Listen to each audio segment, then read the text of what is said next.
So have you ever wanted to play Bloodborne, but without all the intense lore, and you have only guns, and it's a roguelike? What? What do you mean no? Well, Witchfire gives you exactly that. It's stunning visuals and fun gunplay drawing you in. Well, let's not get ahead of ourselves. Is this game even good? Join me as I break down each of the game's main components and share my personal rating for each of them. After that, we will discuss whether this game is right for you. And trust me, I have a lot to say about this game, especially when it comes to replayability, and we will bring into question whether this game truly fits the roguelike label. So let's dive right into this dark world and uncover what it means to be a witch hunter. The world of Witchfire is plagued by witches and their terrifying creations wreaking havoc across the land. In response to the threat, the Pope forms an elite team of anointed witch hunters, and you are one of them. Tasked with finding powerful artifacts to defeat the witches, you embark on your one-man crusade. Your journey begins on the first island, where you must locate a map that leads to the witch's first reverent. As you prepare for this daunting mission, you'll need to choose your class wisely. What will be your strategy as you step into this dark world? To kick off your adventure, you get to choose from a variety of different classes. If I had to compare them, they're reminiscent to the starting classes in Dark Souls, each with their own unique equipment, level, stats, and spells. Once you select your class, you'll spawn in, and, well, you're not given any guidance. That's right, you'll need to start wandering around to figure out where to begin your crusade. It's not over here. Nope, not over here either. Oh hey, you see that door? That door right there? You'll want to remember it because it becomes very important later on. But for now, let's kick off our first run. There's the portal, we finally found it. Let's hop in and head to this first island. Now that we're here, well, I still have no idea what I'm doing. Let's open up my map and check it out. Here we have points on the map marking enemies of different levels, and these are special events, I'm pretty sure. Anyways, as you explore your map, you'll find various points of interest, and all you can do is start blasting away. After you take down an enemy, you'll notice red trails. Those are volatile witchfire. Think of them as the equivalent of souls from Dark Souls. You can use this witchfire back at your base camp to upgrade a variety of stats. Though once you finish clearing an area, you'll receive a condensed witchfire, which rewards you with special abilities, ranging from extra stamina and increased health. But rounding back onto the upgrades back at base camp, we got a variety of different things, from dash upgrades, health, cooldowns. Yeah, none of them upgrade damage. If you want that, I'll have to direct you to equipment upgrades, which again doesn't directly upgrade damage, but hey, you get to unlock new abilities on your weapon that can give extra damage or just pack a punch. And you may have noticed by now, in your inventory you have lots of open slots that you can fill up. May I direct you to the mirror? Here you can research weapons, which takes time to complete. You get to create a close range, mid range, and long range weapon for free. After that, you'll have to start paying gold. You can start 2 researches at a time, and it will spit out a random weapon of the type you have chosen once you complete the research, which you finish by going on expeditions and killing stuff? I honestly don't know exactly what makes the number go up. All I can say is just go do stuff and eventually you'll come back and get that new weapon. Equip that, and wait, what about all these other equipment types? You may ask. Well, bad news. You're either too stupid or need to level up or you need to get more gold. I already hear you asking, how do you even get gold? Well, you can't even get it reliably in the first area. The only place you can get it are from chests, and well, those are in need of a key, which are randomly dropped by enemies, and I hardly ever got one to drop in the first area. So you won't really be able to do much until you reach the second area. Once you get there, you can find relics, cursed relics to be exact, that you can sell to the Pope for a little extra pocket change. Don't ask him what he does with them. It's probably something holy or something. Not my business. Either way, when you grab it, it has a curse chance, which ranges from low to high, usually correlating to how much the item is worth. You can either pick it up and risk the curse or cleanse it using Witchfire. But, well, that's great. We can finally earn money, upgrade our gear, but you may notice something after you level up your weapon for the first time and want to do it again. You need what is called a second level invocation. Well, that's easy. Just go over to the mirror and, oh, wait. You need Gnosis level 1 again. Actually, we saw lots of different things requiring different Gnosis level.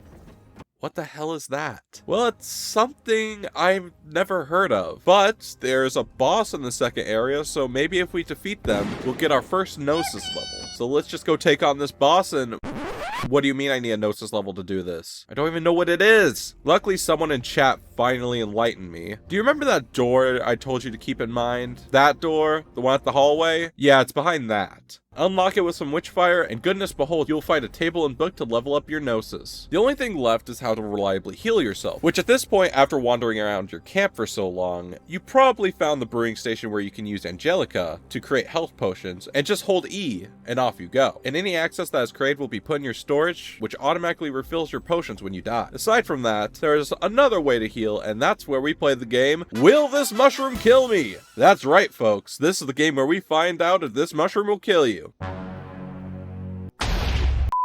But yeah, there's a variety of mushrooms that spawn around the map that can heal or hurt you. They stay the same, so just experiment and you'll be fine. With this knowledge, you found out everything that really takes part in the game, minus events that you might find yourself. As for my thoughts, the gunplay was good and the loop was fun, but besides that, I felt like most of the time I was running around like a chicken with my head cut off. I had no idea what I was doing. I had no guidance, there was no tutorial, there was no pop-up. I did not pass go, I did not collect $200. I had to find out everything myself, and from people in chat. Don't get me wrong, the gameplay is great. I just wish the mechanics and such were explained more, and for that reason I think I'm gonna give it a 4 out of 5 for gameplay. I'll give it some benefit of the doubt since it's early access. And the gunplay is super fun, but I just felt for so long I had no idea what I was doing. Plus, personally, I may rate it even a bit lower since I'm not a big fan of the loop of gaining souls. Large amount of souls, mind you. But again, I will give it some doubt, since Gnosis level does seem to help you gain souls, which will probably make things more rewarding, rather than just going in and out of the same map multiple times for little reward. Speaking of the map, let's talk about all the things you've seen up to this point to understand everything with visuals.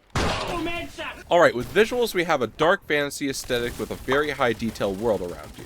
The structures look massive and imposing, and the weapons and enemies are detailed and intimidating. Overall, the game looks amazing, and the designs and world just make sense.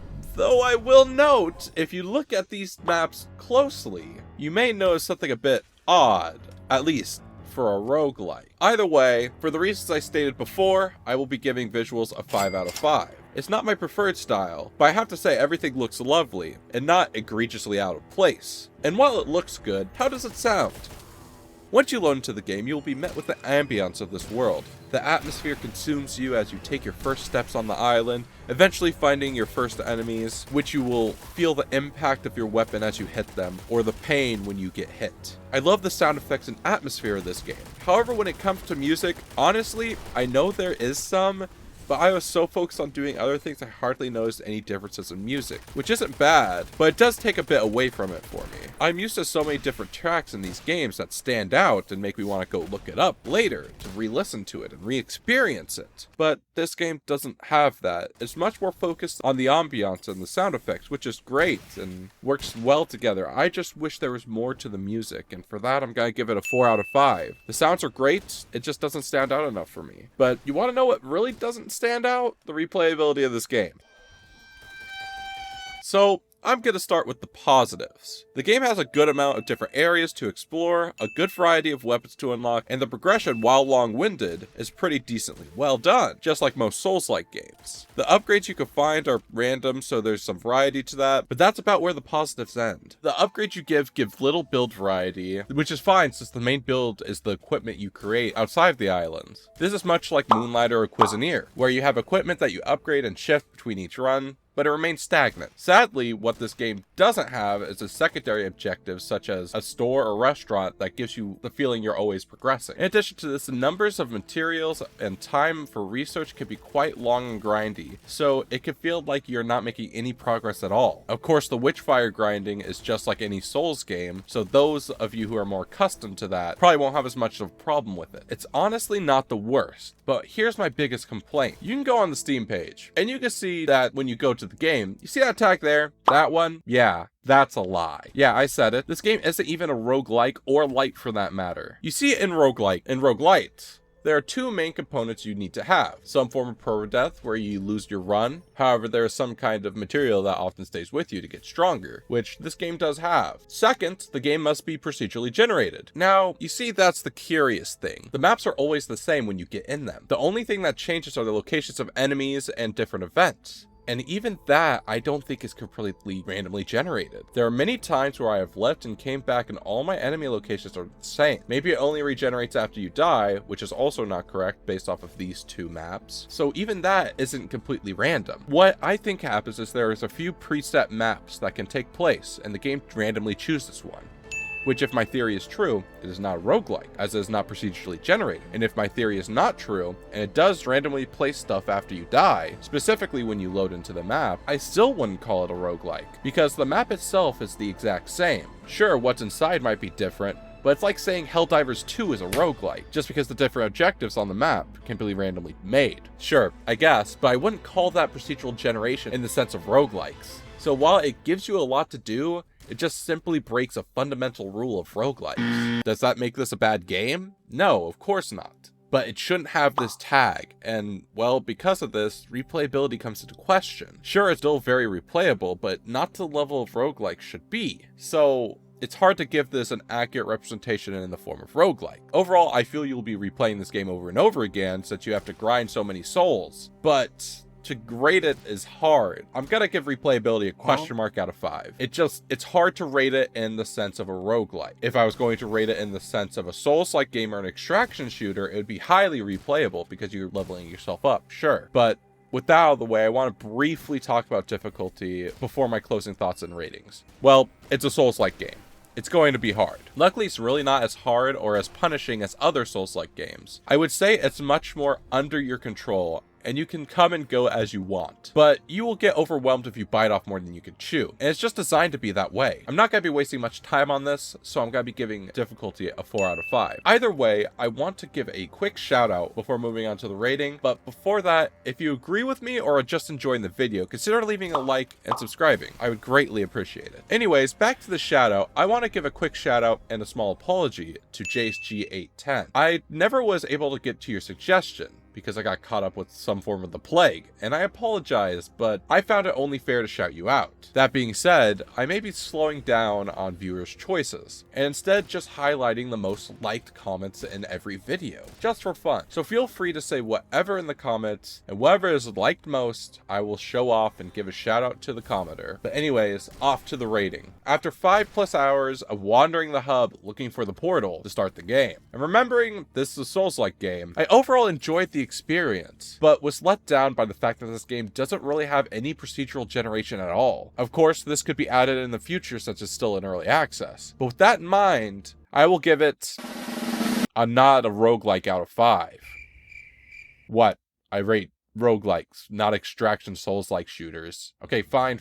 If I was going to rate the experience, I would still give it an overall 4 out of 5. It's good and fun, but if you're looking for a roguelike, I think you might not like it. And that's why you may ask if it's worth your time, money, and realization it's not a roguelike. Well, if you like roguelikes and not extraction shooters or Souls-like games, you might not like it. And if you want a real FPS shooter roguelike game, I will direct you to Gunfire Reborn or RoboQuest. And RoboQuest just got an update, like literally last week, adding endless mode, which I highly recommend you check out. On the other hand, if you do like extraction shooters and /or Souls-like games, you'll probably love this game. It's genuinely very fun. But with that all aside, for all you roguelike players who are likely left wanting more from this video, why not take a look at my thoughts on Astral Ascent, which just got a crossover with Dead Cells last Tuesday, and it's just an amazingly beautiful game.